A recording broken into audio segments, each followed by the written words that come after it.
morning. Good morning. What a time to be in DC, right? Yeah, this past week, the past months, but even the past year has just been a time that I don't think we could ever written in the history books. But the great thing about it, the conversation that we're about to have is, what do we want our future to look like? What do we want it to feel like? How do we redefine going beyond just jobs to actually increasing quality of life, increasing purpose, increasing mission, and leveraging the power of technology to help us do that? So with that said, before we jump right in, you heard my name. I'm Lilibeth Gangas, the Chief Technology Community Officer at the Caper Foundation. Our CEO, Dr. Scott, unfortunately was stuck in the airplane, so I'm filling in for her. So let's send her some love, somewhere in Atlanta. For those that may not know about our work, just really briefly, we are at the intersection of racial justice, social impact, and technology. We look at our work across the entire ecosystem from computer science, equity, all the way to venture capital. And so this conversation and this approach that we're about to have of how do we really center humanity in all of this conversation of AI, whether it's a hype, it's a good, it's a bad, et cetera, we're going to get right into the meat of it. And specifically being able to understand what's the power that we have at this moment. And I don't know about yourself, but raise your hand if you've been finding yourself coming to DC or engaging in a lot of policy conversations around AI. Right? Okay, a little bit more. How many of you all in your work have had to go back and restructure your own mission and goals to really center investing in AI and then its implications? Really, I would expect to see more, but all right, so we got an interesting group here, and I think that some work to do. Exactly. But all that to say, I think that it's really an important time for coalition building and making sure that we are working on that. And I would just say and start, as we jump into the conversation, just what my mentor told me. Just because we can build it, should we build it? Just because we can scale it, should we scale it? So with that said, we'll jump into this conversation that we want to have and really critique, but also look at the opportunities that we currently have in harnessing AI for humanity. So with that said, Anish, well, why don't we get started with you? You and Maria wrote an AI op-ed that really centers and talks about the issue of humanity during this era of AI.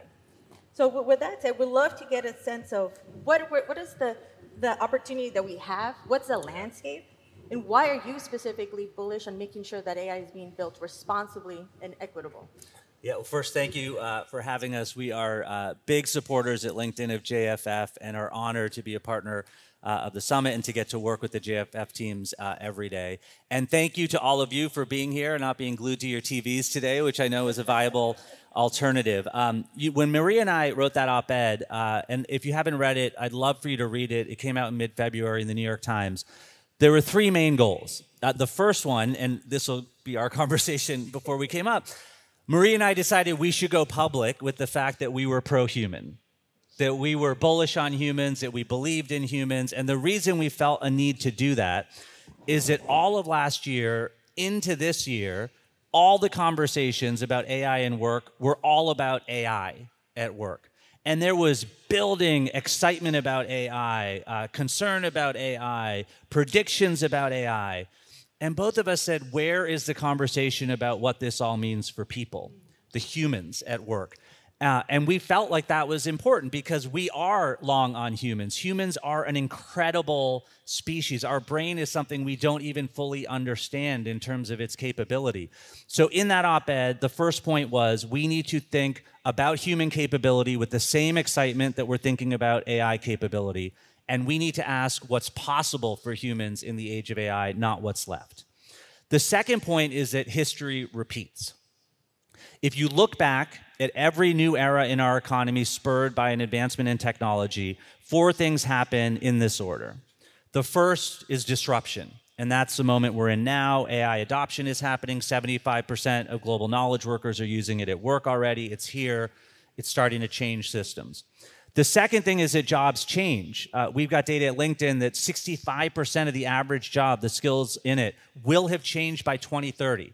So even if you are not changing jobs, your job is changing on you into an entirely new job. Those two things we're starting to see play out. The next two things we haven't seen yet, but it's coming. Third thing, new jobs get created.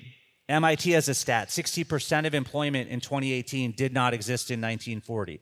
LinkedIn does a list every year, jobs on the rise. 2/3 of the jobs this year did not exist 20 years ago. So we're about to see a whole bunch of new jobs created. And then the fourth thing is we enter a new era for our economy. What is that going to look like? The biggest thing I'm looking at is that the number one skill on LinkedIn across all jobs is communication. 72% of US executives say they value people skills more than technical skills right now, even as we're having all these conversations about AI. So that's the third point we make, which is that we are entering a new era that we're calling the relationship economy. For tens of thousands of years, we were in a goods economy, agriculture, manufacturing, largely anchored on our physical abilities. Then a knowledge economy, very recently, internet, big data anchored on our cognitive abilities. A relationship economy is coming, large language models at the center of it, but it means people skills are going to come to the center. People-to-people coordination and communication and collaboration is going to come to the center. And I'll end with this point. Guess who has all the right skills for all the wrong reasons for this economy? Historically marginalized groups who have had to get really good at critical listening, empathy, growth mindset to hack what has always been a broken system, which is our labor market, and its fundamental inability to transparently, dynamically, and equitably match talent and opportunity. So that's why I am bullish in this moment. Thank you so much, Anish. And to kind of go in a little bit deeper, I love this relationship economy, right? And also understanding that there are a lot of, right now, a lot of systemic disparities, right? That I think being able to move some of the onus on the individual to the systems is super critical. So with that said, what can employers be doing? What should trainers be doing? What should educators be doing to make sure to identify or help identify the transition from the roles that are going to be phased out to what the new roles are going to be created? I mean, and history repeats. So I think we are correct in being skeptical of new eras because often the worst off are the last to find out about things or the last to shape things and end up being the worst off again. Maria made a really important point earlier today, which is that it's a systems issue that we have right now. The status quo has always been broken when it comes to work. So my biggest thing is to start there. For most of human history, humans inherited work from their parents, like the genes that determine their height. If your parents were landowners, you were going to be one. If your parents were farmers, you were going to be one.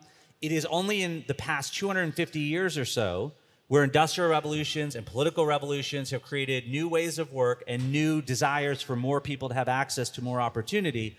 And we've said, okay, higher ed, it's on you. You're going to be the mechanism of mobility. Anyone from anywhere gets that degree and can go do anything.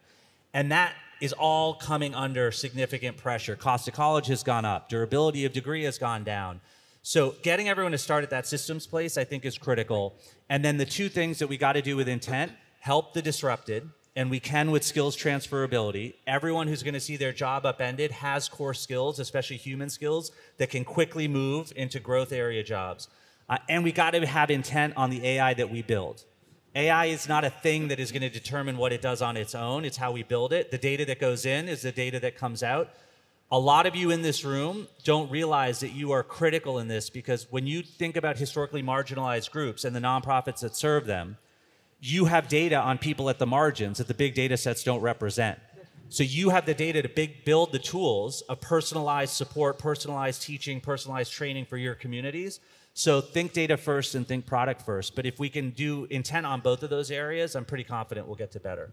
So on that end, I'm going to go ahead and bring Dr. Ming into this conversation, specifically to go off on where we were mentioning of the relationship building, right? The relation economy. And I know, Dr. Ming, you identify yourself as a mad scientist. So I'm just so curious, especially as we're thinking about these types of new skills, right? That I don't like to use the word soft or hard skills. I like to just use skills that I think skills that we all have. So on that end, you go into a lot of the human values of trust, collaboration, innovation. What's the role of those specific skills that we should be harnessing as we are in this new age of AI? Yeah, you know, the first AI model I ever built, we could snootily call it machine learning, but whatever. We all know what we're talking about. I was an undergrad, 1999. My undergraduate honors thesis was a system that found your pupils and your philtrum. That can be your new word for the day if you don't know that. And then it could tell if you were giving a real smile or not, a Duchenne or non-Duchenne smile. Interesting that I'm in DC with $5 million from the CIA. You might imagine what the CIA wanted to do with machine vision that could tell if you were genuinely smiling. So 25 years, I've been building AI models and having interesting experiences. One of my companies back in the day was deciding who would be great at jobs they had never held, using data from various public sources online. First time I ever met Reid Hoffman, I introduced myself and he said, "Oh, I know you. I don't like you." I think he was joking, but you never know. I mean, once they get to know me, I get it. They're not joking anymore. But so I've been immersed in this from a human-centered perspective. For me, I wanted to understand brains and people. I'm a neuroscientist, not an AI scientist. But my whole career has been in this space. And I'm going to be really blunt. I think we're talking about it all wrong. I just came out of a breakfast in which I heard the word skills spoken 50 times. What AI skills do people need to have? How do we reskill people in this space? What's a low skill and a high skill? What's hard and soft skills? What we need to really think of is what's a well-posed problem and what's an ill-posed problem. And to give you a quick definition, a well-posed problem has a definably right and wrong answer. 2 + 2 = 4, unless we're doing some weird non-Euclidean thing. And the Battle of Hastings was in 1066. And we can go through all these list of things that have definably right answers, or at least better answers. Well, guess what? There now exists something in the world that is not human, that is better at answering all of those questions. And it didn't matter whether it requires 12 years of advanced education for you to be able to answer these questions as a human. It does not require that of GPT or Gemini or any other model that's out there. Well-posed is now the domain of AI. And that could sound terrifying. We built our entire educational system and our entire workforce on training human beings how to answer well-posed questions. Does this little blob on an X-ray look cancerous or not? What's the confidence interval of the product of 2 random variable parameters? I bet there are not a lot of you that can answer this question in the audience, but GPT can, with a little help, actually, from a human being. That's terrifying. Everything we've done, a whole system we built. How do I hop on LinkedIn and say Boston Python and find the best Python programmers when these models can now provide at least basic level coding skills? So here's where I see something positive. I'm neither a utopianist nor a dystopianist. What I believe is if we make good choices, there's an amazing future. Because the space of well-posed knowledge is finite. The space of ill-posed, how do you explore the unknown? How do you take a little kid and grow them to be someone that can challenge something no one has ever been challenged with before? Transform the world. And when we talk about social skills, emotional intelligence, basic cognitive ability, metacognition, self-assessment, all of these qualities, that's what we're talking about. We can call them soft skills. If anything, I call them hard skills because what makes them challenging is they're really hard to measure. That's right. But they are the game. I can take 122 million people's worth of LinkedIn data, as I did, and look at what predicts long-term life outcomes. And it's not the skills, the classic skills you claim. It's not the university you went to that much. It's not your name, but boy, does that get a lot of attention from recruiters. It is those qualities. Can we infer how resilient you are? In fact, we found social skills were just as predictive for the quality of code written by software developers as they were for salespeople. Unfortunately, there are much less supply in software developers than in salespeople, but when they were present, they were just as predictive for the quality of their work. How do we let go of the idea that we need to train people to answer a well-posed question and instead train children for an unknown future, full of uncertainty, in which they celebrate that. What an amazing opportunity. I get to change the world in a way no one else has ever done before. Right. So that is I mean, we can get into the fine details of what this might look like, what are the constructs that are predictive, how do we build them and educate them, but we can't really invest in that until we let go of this idea that there is one magic skill, and if we just taught every kid to do that, it would release this flood of human potential. So on that end, I wanted to double, yes, please. Because I think we're getting into the conversations of like, what is that bold vision for the future? How do we also unlearn to relearn and continuously learn? And I think one of the areas that you really touched upon hits me personally, right? As an immigrant from Bolivia, being able to then go through all the different areas of go to school, get the degree, get that job, and got it in engineering. And before I knew it, I was living, quote unquote, the American dream back then. But little did I know that the job that I was working back then as an electrical engineer was about to get displaced. So the work, everything that I had been going through, I literally had to pivot within the workplace. So those types of skills, at least for folks that are here, depending where your life journey has brought you, there are real life experiences that how we've approached our problems and resolving them as humans are really critical in this. So with that said, I would like to get into both a practical, a short-term, and the long-term perspective, right? Because the folks that are here, it's like, so great, we love this vision, but what do we do leaving today? What are the things that we can do in the next 3 to 5 years to look at how are we, especially from a Keeper Center, looking at how are we helping the students think more critically, interrogate the types of technologies that they're having, not assume that we always just have to take those terms of agreements of all these companies, right, just because we're trying to use technologies. How do we also have our workforce be able to be part of the development? You mentioned part of the CBOs and nonprofits that have access to amazing information, but they're being left out of helping build these models that could eventually help them. So with that, we'd love to get your thoughts of what is your short-term, the 3 key things we need to do leaving now in the next 5 years, and then we'll end with the moonshot question, but I'll come back to that. So I would love maybe we start with you, Doctor. Sure. I won't name the company. I gave an internal keynote for a large notable company that had just gotten their own private version of GPT to play with, and they were showing all of their senior leadership team how to get the most out of it. Their number 1 and number 2 use cases of GPT were have it save time by reading and summarizing your emails for you, number 1. Number 2, have it save your time by writing your emails for you.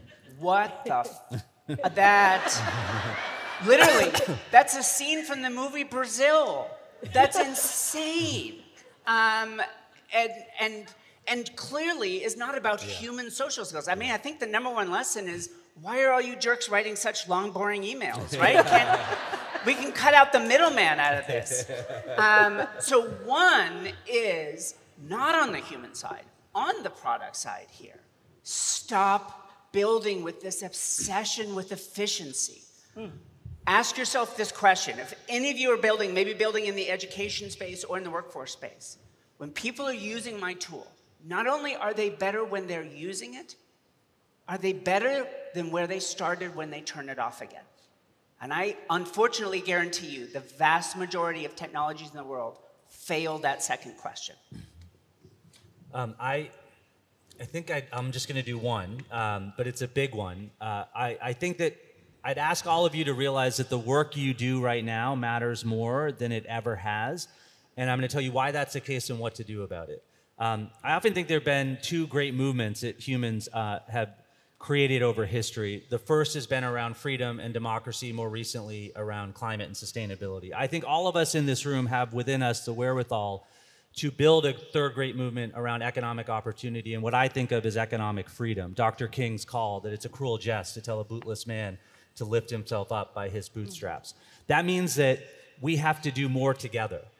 We don't need more people doing more things. We need more people doing more things together. We need to scale. We need to have one conversation that connects UBI and worker co-ops to skills-based hiring and employer change, that connects all the racial and gender pay gaps and wealth gaps to innovation and dynamism that we can anchor in our economy. We have to organize as one. And so that is why this work matters. And I'd ask you to think about all the humans who have existed before who believed what you believed. that there should be better access to economic opportunity and that matters. For times, people didn't believe it, and then as more people believed it over human history, it got more defeatist because we recognized these were systemic issues. And we got to a place of incremental fixes and one-off pilots. AI is pushing us to a place where we have to reinvent systems. We have to rewrite playbooks. You are alive at a time when, and you are the people who can rebuild the labor market and finally make it make sense. So take that responsibility seriously. And take it with gratitude because it's a special thing that we've got. So that would be my one ask, is to find ways to work together, to organize and think at a systems level, because this is a rare opportunity we have where we are going to have to rebuild systems. So let's finally rebuild them in a way where we take the guesswork out of work. Love it. And so on the human side, that was wonderful, and I think we're just having a love fest here. But genuine smile. Genuine. I don't know. Whenever I point my computer at my face, it just says waiting for input. Or ugh. So and my poor wife is in the audience, and she has to see this every day, without even the professional makeup artist. So on the human side, here's another thing that I don't think is getting enough attention. Almost every paper published on the productivity impacts of large language models, but we can expand that. Large multimodal models, for those of you who want to nerd out, come find me, talk with me. Vivian@socos.org, anytime, drop me a line, I'd be happy to chat. It boosts productivity a meaningful amount, from elite consultants all the way down to call center workers, across this sort of notional high-low skills ladder. But what's interesting is if you dive into the papers, the group that's actually getting boosted at all these supposedly different levels are new employees with relatively low skill. And more experienced employees are seeing very little day one benefit from these tools. We could get into why, but it's already flashing shut the hell up, so we need to get there. We have one more round. But wait, I want to say this. But here's the thing that scares me. Sam Altman got in front of Congress and said, imagine a world with an AI tutor for every student. And all I can think is, you don't know that we don't have to imagine that? Like, this has been one area of research that's gone on literally for decades. Here's the #1 finding. If that tutor ever gives the students the answers, they never learn anything. But isn't that exactly what these AI tools are doing for these junior employees? Is giving them the answers. That's why they're getting a productivity boost. Guess what they're never going to learn how to do? Their goddamn job. How do we make a tool that makes them better? It doesn't just set them up for stagnation. And we're not engaging with that human side. And there are answers to those questions. And so on that end, we're about to wrap it up. So I hope you're all taking notes, because this has been a fascinating conversation. We're in DC. You're talking about Sam Altman being in front of legislators. What are the conversations and the actual wins that you would like to see on the side of regulation and accountability? We know that there's a lot of different scenario plannings of AI and the risk that we know. And there are a lot of ones that could be, with good regulation, good policy, could actually be very unlocking. So we'd love to just get your take as we get ready to close out. If you had, the future president here, the future of Congress and all the legislators, what is the specific guardrails, policies that you would like them to take action to create this world that you're envisioning? I hope that person just by coincidence happens to have been born in the same city my multiracial kids were born in. Take that as you will. So here's a very modest proposal. I would like a constitutional amendment that says, just as we have a guaranteed right to a lawyer or a doctor acting solely in our self-interest, we must have a right to an AI doing the same.